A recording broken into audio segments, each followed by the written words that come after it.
Hello बच्चों, कैसे हैं आप सब। देखिए आपका लेक्चर नंबर 3 आ गया है, प्रकाश का अपवर्तन। अभी तक हमने आपको प्रकाश के परावर्तन के बारे में एकदम डिटेलली खूब बढ़िया से बता ही दिया था।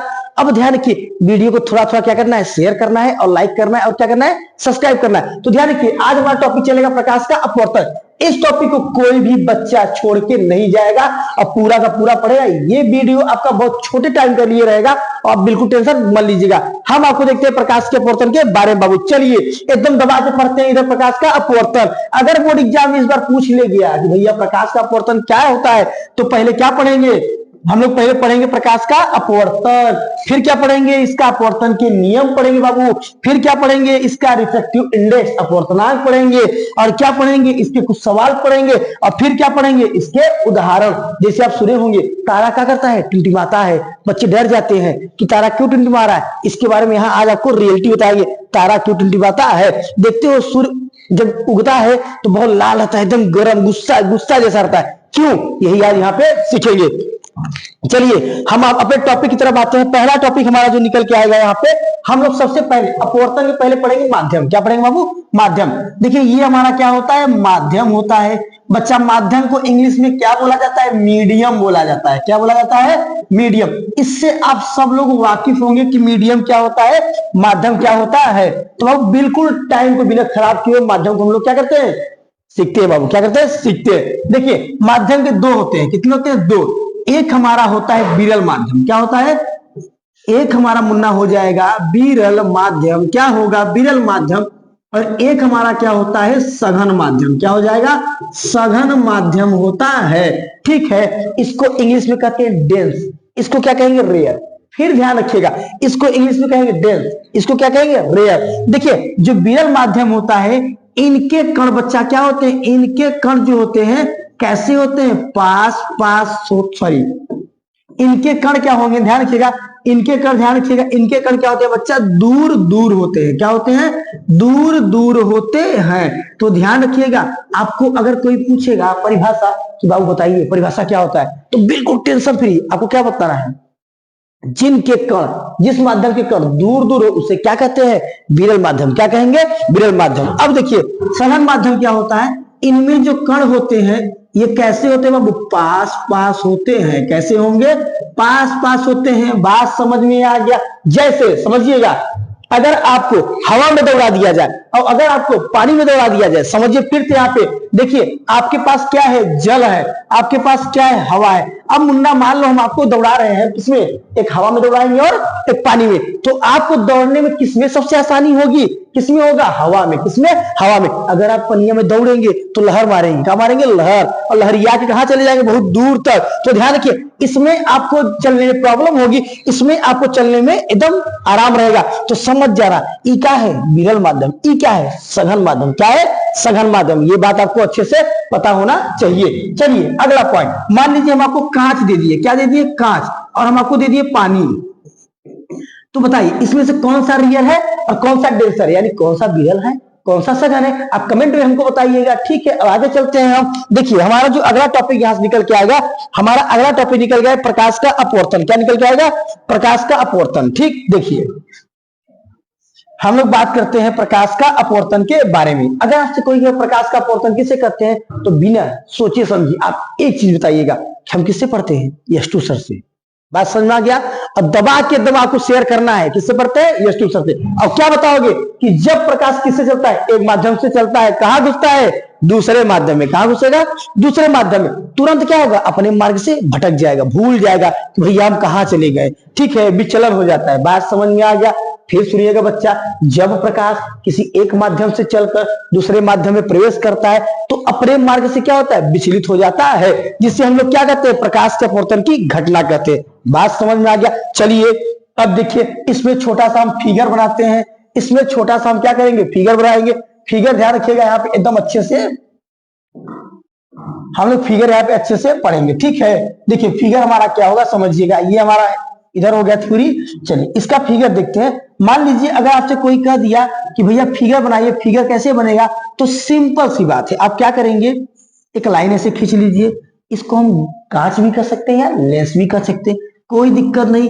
क्यों, क्योंकि अपवर्तन की घटना बाबू कांच में भी हो सकती है या फिर लेंस में भी हो सकती है। ठीक है, समझ में आ गया, लेंस में भी हो सकती है।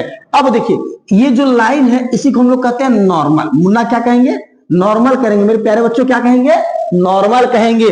अब देखिए आने वाली किरण को हम लोग क्या कहते हैं मुन्ना?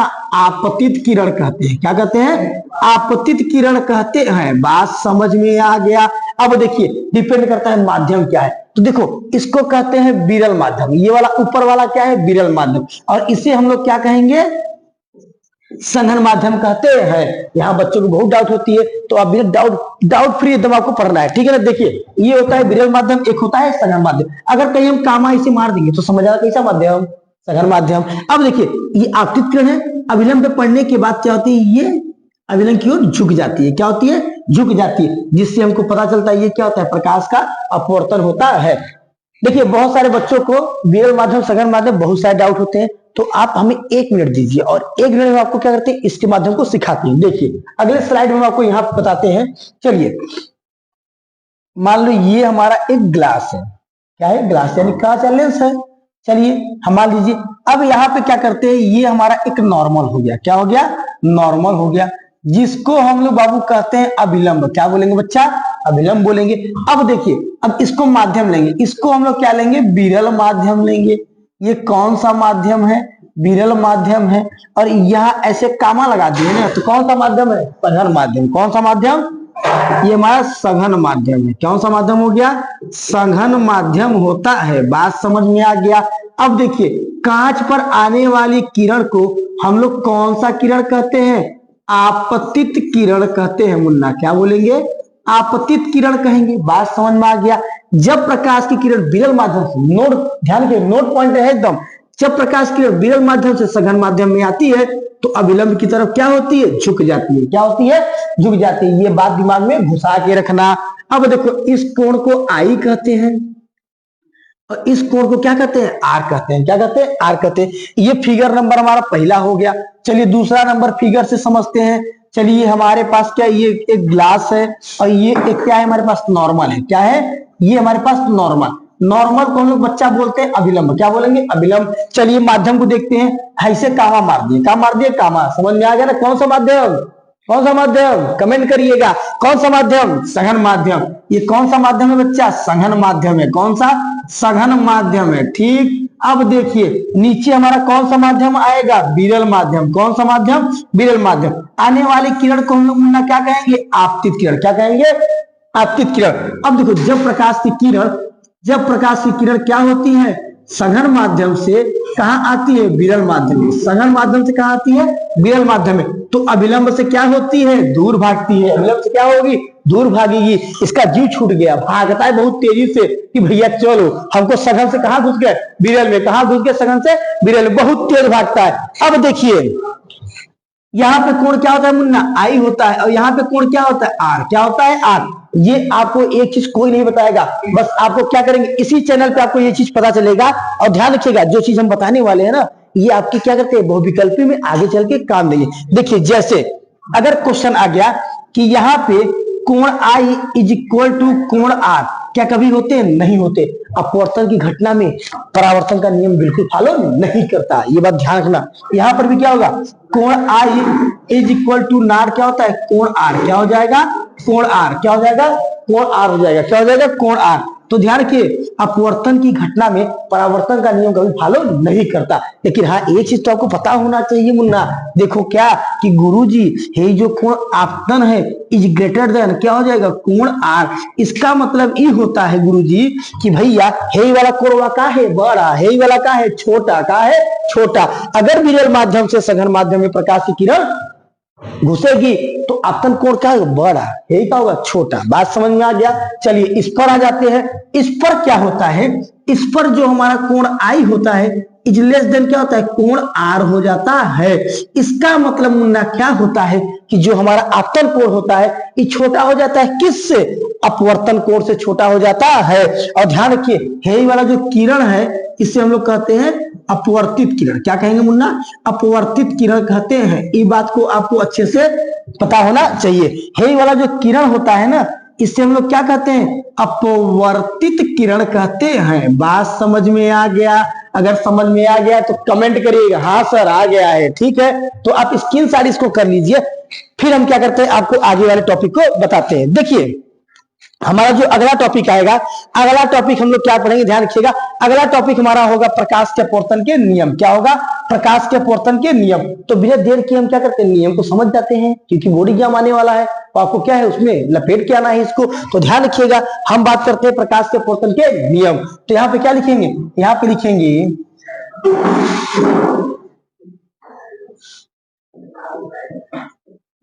प्रकाश के अपवर्तन, प्रकाश के अपवर्तन के नियम हम लोग यहाँ पे पढ़ेंगे, ठीक। और वेरी वेरी मोस्ट इंपॉर्टेंट है भैया बोर्ड एग्जाम 2026 में। किसमें? 26 में। अगर 26 में आएगा तो तोड़ के आना है मुन्ना, क्या करके आना है, तोड़ के आना है, ठीक है। डरना बिल्कुल नहीं है, 2026 में आपको क्या करना है, करके आना है। देखिए प्रकाश के अपवर्तन के दो नियम होते हैं, ठीक है। प्रकाश के अपवर्तन के दो नियम होते हैं। एक हमारा होता है मुन्ना संगामी का नियम, एक हमारा होता है संगामी का नियम होता है, और दूसरा हमारा होता है स्नेल का नियम। किसका होगा? स्नेल का नियम। बात समझ में आ गया? स्नेल कौन थे? कौन थे? चच्चा थे। कौन थे? चच्चा। स्नेल का नियम, ठीक है। संगामी कौन थी? चाची। चाची का नियम और चच्चा जी का नियम पढ़ते हैं हम लोग। चलिए हमारा देखिए यहाँ पे जो हम लोग पढ़ेंगे, प्रथम नियम पढ़ेंगे। क्या पढ़ेंगे? प्रथम नियम पढ़ेंगे। प्रथम नियम पढ़ने से पहले छोटका सा फिगर देखते हैं। छोटका सा फिगर देखो, यही है, ये हमारा क्या है, कांच है, ये हमारा क्या है, अभिलंब है। आने वाली किरण कैसी होती है मुन्ना? आपतित होती है। चलो इतना पता है, अब बताओ पहले माध्यम तो बना ले। ये कैसा माध्यम है? विरल। और ये कैसा है? ये हमारा कैसा है? सघन। कैसा है? सघन, ठीक। तो ध्यान रखिएगा, जब प्रकाश की किरण विरल माध्यम से आती है तो अभिलंब की ओर क्या होती है? झुक जाती है। क्या होती है? झुक जाती है, ये तो पता है। और ये जो बिंदुआ होता है इसी को संगामी बिंदु कहते हैं। क्या कहते हैं? संगामी बिंदु। तो ध्यान रखिए, हेई वाला किरण क्या होती है? इसको हम लोग आपतित किरण, और हेई वाला जो किरण जा रही है इसको हम लोग क्या कहते हैं? अपवर्तित किरण। मुन्ना क्या कहेंगे? अपवर्तित किरण कहते हैं। बात समझ में आ गया, ठीक है। जो डंडवा खड़ा हुआ है ना, इसी को हम लोग क्या बोलेंगे? अभिलंब। क्या बोलेंगे? अभिलंब बोलते हैं। बात समझ में आ गया। तो प्रथम नियम में क्या लिखेंगे? यहाँ पे ऐसे लिखेंगे,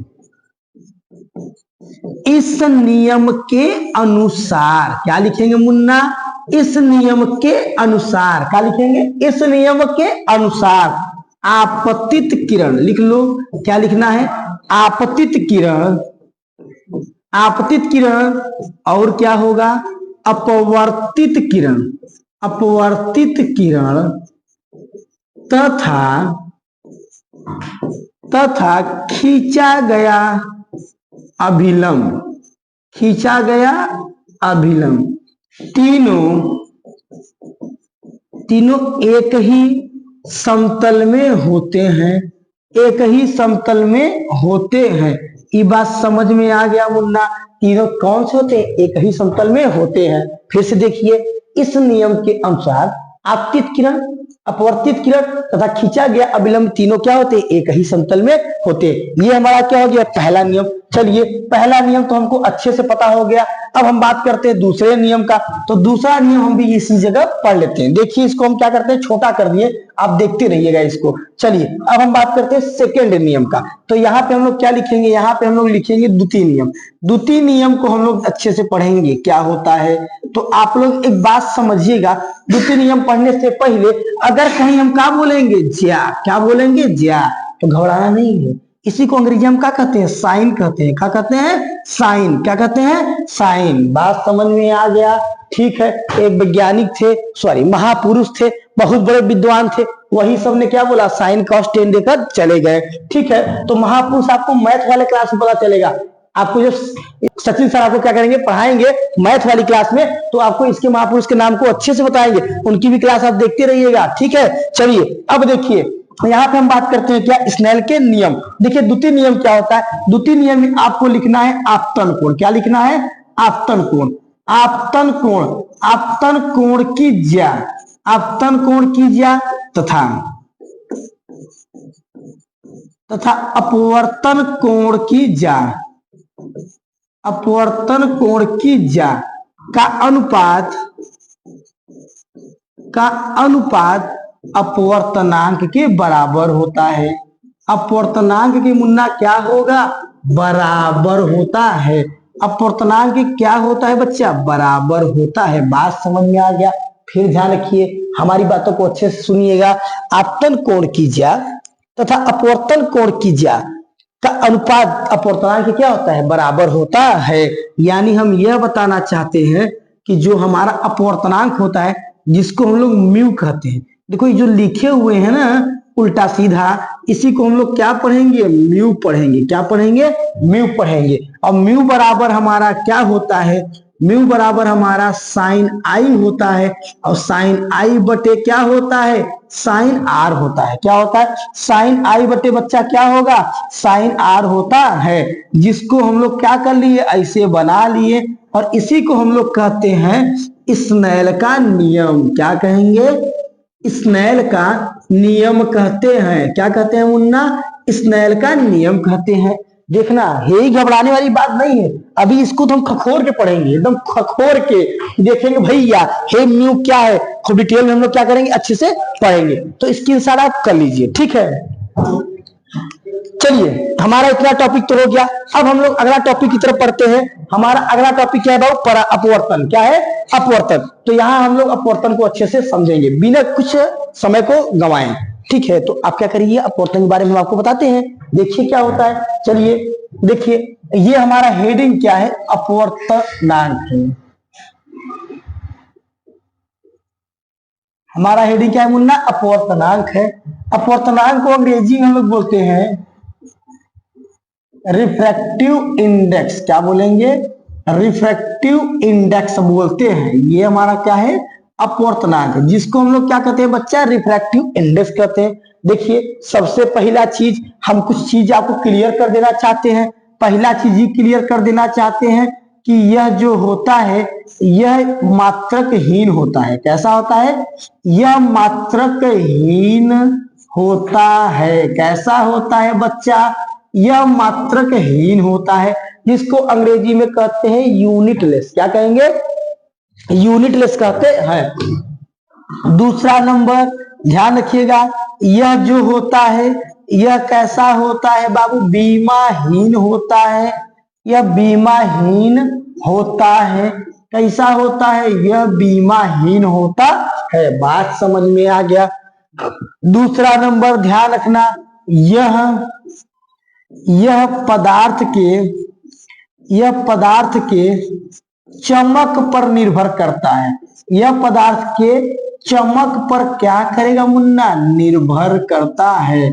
पदार्थ के क्या करता है, चमक पर निर्भर करता है। कैसे करता है, ये भी हम सीख लेते हैं। देखिए, अगर कोई आपसे कहेगा कि अपवर्तनांक बताइए, तो अपवर्तनांक होता है डायरेक्टली प्रोपोर्शनल चमक के। क्या हो जाएगा, चमक के। अगर मुन्ना कोई पूछेगा कि अपवर्तनांक क्या होता है, चमक की क्या होता है, समानुपाती होता है। अगर कहेगा इनके बीच सर जी डायग्राम बता दीजिए, कैसा होगा, हम बताते हैं डायग्राम। हुआ देखिए, अगर कोई कहेगा इसके बीच ग्राफ बनाना होगा, कैसा होगा, तो आप ये छोटा सा डायग्राम बना लेंगे। यहाँ लिखेंगे चमक और यहाँ लिखेंगे अपवर्तनांक। क्या लिखेंगे, अपवर्तनांक लिखेंगे। इनके बीच जो डायग्राम बनता है वो बनता है सरल रेखी बनेगा। कैसा बनेगा बच्चा, सरल रेखी बनता है। बात समझ में आ गया, एकदम लॉजिक वाली चीज है कि नहीं। कोई भी आपको किसी चैनल पे ये चीज नहीं बताया जाएगा, सिर्फ हम ही आपको बता रहे। तो आप क्या करेंगे, थोड़ा सा तो हम लोग का भला करिए, थोड़ा तो सब्सक्राइब बढ़ाइए, फॉलो करिए, कमेंट करिए। चलिए अब आगे देखिए, ध्यान रखिए, जब जब हम क्या करेंगे, चमक बढ़ाएंगे, तो समझ जाना वस्तु का क्या बढ़ रहा है, अपवर्तनांक बढ़ रहा है। क्या बढ़ रहा है, अपवर्तनांक बढ़ता है। बात समझ में आ गया। अब देखिए, आपके दिमाग में एक बात घुसता होगा कि सर जी ये बताइए, आप तो बता दिए चमक अपवर्तनांक बढ़ने पर क्या बढ़ेगा, चमक। अब चमक बढ़ने पर क्या बनेगा, अपवर्तनांक बढ़ता है। अब दिमाग में चलता होगा सबसे खतरनाक चमक वाला कौन होता है, हीरा। कौन होता है, हीरा। तो आपके दिमाग में एक चीज घुसता होगा कि भैया हमारे पास जो चमक वाला होता है क्या होता है? हीरा। क्या होता है? हीरा। तो ध्यान रखिएगा, हम बात करते हैं हीरा के बारे में। ये देखो हमारा क्या बन के आ गया बच्चा? हीरा बन के आ गया। ये क्या है? हीरा। ठीक है, मत सोचना कोहिनूर हीरा है, बिल्कुल ना सोचना। कोहिनूर हीरा हमारे इंडिया से क्या करते हैं? ब्रिटिश वाले चुरा के ले जा चुके हैं, जो वहां की रानी पहन के मार्केट में घूमती है, तो वो वाला हीरा नहीं है। तो ये डायमंड, देखिए हम लोग बात करते हैं, ये हमारा क्या है? डायमंड है बाबू। क्या है? डायमंड। डायमंड यानी हीरा है हमारा। क्या है? हीरा। तो हम थोड़ा अपवर्तनांक के बारे में पढ़ते हैं। देखिए हमारा जो अपवर्तनांक होता है, ये होता है अपवर्तनांक, जिसको अंग्रेजी में हम लोग कहते हैं रिफ्रैक्टिव इंडेक्स। क्या कहेंगे बच्चा? रिफ्रैक्टिव इंडेक्स कहते हैं। देखिए सबसे पहला पॉइंट, अगर कोई कहेगा निर्वात में, किसका कहेगा? निर्वात में, तो निर्वात का अपवर्तनांक कितना होता है? अगर कोई आपसे कहेगा पानी, तो पानी का अपवर्तनांक कितना होता है? कोई आपसे कहेगा कांच, क्या कहेगा? कांच, तो कांच का अपवर्तनांक कितना होगा? अगर कोई आपसे कहेगा हीरा, तो हीरा का अपवर्तनांक कितना होगा? अगर किसी को इसमें से एक भी पता है तो कमेंट में जल्दी से आप क्या करिए? मार दीजिए सर जी यही आपका होगा। क्या होगा? यही आपका होगा। बात समझ में आ गया? ठीक, तो देखिए हम बात करते हैं निर्वात। निर्वात में प्रकाश का अपवर्तनांक कितना होता है बाबू? 0। पानी का होता है 1.35। ठीक, और यहीं पे अगर द्रव का पूछा जाएगा तो द्रव का 1.00 क्या होगा बच्चा? 8। ये एकदम परफेक्ट है, ये एकदम परफेक्ट है। अब वही क्या के मिला? ये एकदम सही है। अब देखो जो कांच वाला होता है, कांच में 1.5 होता है, 1.5, और हीरा में 2.48 होगा। क्या होगा? 2.48 होता है।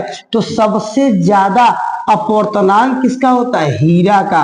हीरा का क्या होता है? सबसे ज्यादा क्या होता है?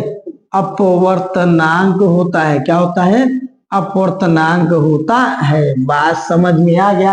हे हीरोवा, एक अपवर्तनांक जो होगा, अपवर्तनांक जो होगा कितना होगा? 2.4 होता है। बात समझ में आ गया? चलिए ये तो इसके प्रकार हो गए। अब देखिए हम बात करते हैं किसका? हम बात करेंगे कि सर जी यहाँ पे हम लोग बात करते हैं किसका?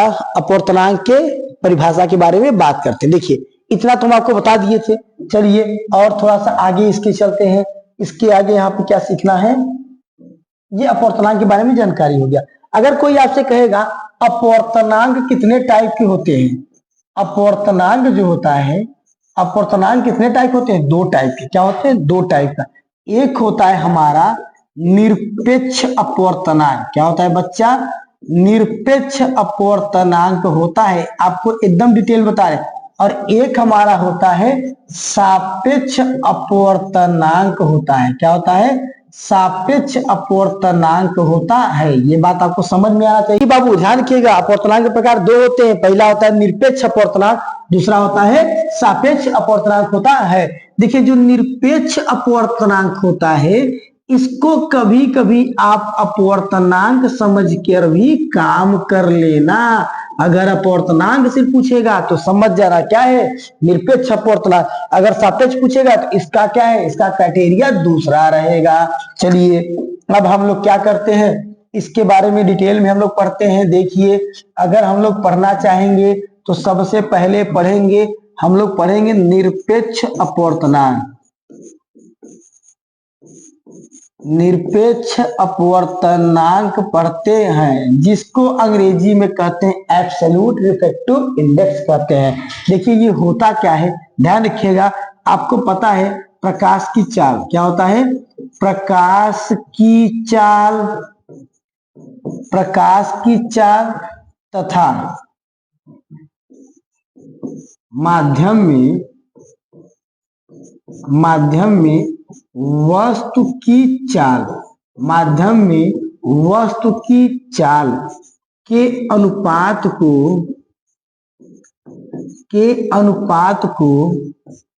क्या कहते हैं? निरपेक्ष अपवर्तनांक कहते हैं बच्चा। क्या कहेंगे? निरपेक्ष अपवर्तनांक कहते हैं। ये बात पता होना चाहिए। अब देखिए यहाँ पे हम लोग लिखेंगे क्या? पहला पॉइंट अपवर्तनांक को हम लोग क्या लिखेंगे? ध्यान रखिएगा, हम लोग यहाँ पहला स्टार पॉइंट बना के लिखेंगे। यहाँ पे जो हमारा अपवर्तनांक होता है, जो हमारा अपवर्तनांक होता है, इसे हम लोग n से या फिर म्यू से क्या करते हैं, व्यक्त करते हैं। क्या करते हैं, से व्यक्त करते हैं। ये बात आपको पता होना चाहिए, ठीक है। अगला पॉइंट ध्यान रखिएगा, यहाँ पे जो हमारा अपवर्तनांक होता है, जो हमारा अपवर्तनांक, हम वो बताए थे आपको, अपवर्तनांक लिखो चाहे निरपेक्ष अपवर्तनांक। अपवर्तनांक बराबर होता है प्रकाश की चाल होगी, क्या होगी, प्रकाश की चाल होगा, बटे में क्या होगा, वस्तु की चाल। क्या होगा, वस्तु की चाल होता है। अपवर्तनांक को हम लोग म्यू से दिखाते हैं, प्रकाश की चाल सी, वस्तु की चाल क्या होता है, वी होता है। क्या होता है, वी। म्यू बराबर क्या होगा, सी अपान वी होगा। ये आपका क्या हो गया, ये हमारा क्या हो गया, पहला क्वेश्चन हो, पहला क्या हो गया, पहला थ्योरी हो गया, पहला कंसेप्ट हो गया। आप ऐसे समझिए कंसेप्ट की तरीके से, ठीक है। चलिए देखिए, अब हम बात करते हैं निरपेक्ष अपवर्तनांक। किसी बात करेंगे हम लोग यहाँ पे, सॉरी, हम लोग बात करते हैं सापेक्ष अपवर्तनांक। क्यों, क्योंकि निरपेक्ष पढ़ चुके हैं। हम लोग बात करेंगे सापेक्ष अपवर्तनांक के बारे में। बाबू, सापेक्ष अपवर्तनांक क्या होता है, इसके बारे में हम लोग डिटेल से समझेंगे। सबसे बढ़िया चीज तो यहाँ क्या लिखोगे, दो अपवर्तनांकों, दो अपवर्तनांकों, दो अपवर्तनांकों के अनुपात को, दो अपवर्तनांकों के अनुपात को सापेक्ष अपवर्तनांक कहते हैं। सापेक्ष अपवर्तनांक बाबू कहते हैं। क्या कहते हैं, सापेक्ष अपवर्तनांक कहते हैं। अब देखिए इसको हम लोग कैसे लिखेंगे। मान लो यहाँ पे हम लोग लिख दिए म्यू, यहाँ लिखेंगे 1, यहाँ लिखेंगे 2। तो ध्यान रखना, इसका मतलब होता है म्यू 2 ऊपरा होगा और म्यू 1 कहाँ होगा, निचवा होगा। क्या होगा, निचवा। ये भी हमारा क्या है, ये भी हमारा निरपेक्ष अपवर्तनांक हो, चाहे सापेक्ष निरपेक्ष अपवर्तनांक हो, चाहे अपवर्तनांक कहो, कोई दिक्कत नहीं। और ये भी हमारा क्या है, ये भी हमारा क्या है, निरपेक्ष अपवर्तनांक है। क्या है, निरपेक्ष अपवर्तनांक है। बात समझ में आ गया। दो अपवर्तनांकों के अनुपात को हम लोग क्या कहते हैं, सापेक्ष अपवर्तनांक कहते हैं। फिर समझिए, जैसे हम आपको बोल दिए यहाँ पे म्यू जी और यहाँ पे ए, तो यहाँ क्या लिखोगे, म्यू जी बटे में क्या लिखोगे, म्यू ए लिखा जाता है। यानी कांच के सापेक्ष हवा का अपवर्तनांक, इसको क्या कहेंगे, ऐसे यहाँ पे लिखेंगे। बात समझ में आ गया। अब देखिए, इतनी चीजें तो आपको किताब में भी मिल जाएंगी, ठीक, आप अच्छे से पढ़ लेंगे। आपको एक चीज हम आपको सिखाते हैं यहाँ पे, देखिए एक चीज हम यहाँ पे आपको सिखाएंगे, नोट पॉइंट। देखिए नोट पॉइंट क्या है, वेरी वेरी मोस्ट इंपॉर्टेंट है। अगर कोई आपसे कहेगा कि चलिए ये बताइए अपवर्तनांक के कितने सूत्र होते हैं, आपसे पूछेगा, तो आप क्या कहेंगे, अपवर्तनांक के कितने सूत्र होंगे। तो सबसे बढ़िया चीज, चाहे अपवर्तनांक बोले और चाहे आपसे बोलेगा निरपेक्ष अपवर्तनांक बोलेगा, तो आपसे पूछेगा कितने सूत्र हमारे होते हैं सर जी, तो आपको बिल्कुल घबराना नहीं है। देखो कितने सूत्र होते हैं, समझिए, देखिएगा कितने सूत्र होते हैं। देखिए पहला सूत्र होता है अपवर्तनांक बराबर सी अपान बी, ये हमारा क्या हो गया, पहला सूत्र हो गया, जिस पर सवाल हमारे बहुत सारे बनेंगे। इसका दूसरा सूत्र होता है ये म्यू बराबर साइन आई अपान क्या होता है, साइन आर होता है। ये इसका बच्चा क्या हो गया, दूसरा फार्मूला हो गया, ठीक, जिसे क्या कहते हैं, जिसे हम लोग कहते हैं स्नेल्स का नियम। क्या कहेंगे, स्नेल का नियम कहते हैं। इसे हम लोग क्या कहेंगे, स्नेल का नियम कहेंगे। अगला पॉइंट, अगर इसका तीसरा फार्मूला पूछेगा तो यहाँ पे लिख देना म्यू बराबर होता है रियल बटा वर्चुअल। क्या होता है, रियल बटा वर्चुअल होता है, जिसको आर अपान वी कहते हैं। क्या कहते हैं बच्चा, आर अपान वी कहते हैं। ये फार्मूला आपको बिल्कुल नया मिलेगा हमारे चैनल पे, बिल्कुल नया मिलेगा, ठीक। यहाँ से आपका पूरा अपवर्तनांक हम हमारा खत्म हो गया। हम चलते हैं कुछ अपवर्तन के उदाहरण। देखिए अपवर्तन के कुछ उदाहरण में सबसे पहला नंबर क्या होता है, ध्यान रखिएगा। अगर कोई आपसे कहेगा अपवर्तन के उदाहरण, तो अपवर्तन के उदाहरण जो होता है इसमें सबसे पहला नंबर हम लोग पढ़ेंगे तारों का टिमटिमाना। क्या होता है? तारों का टिमटिमाना क्या होता है बच्चा? अपवर्तन के कारण होता है। ये बात आपको पता हो गया। दूसरा नंबर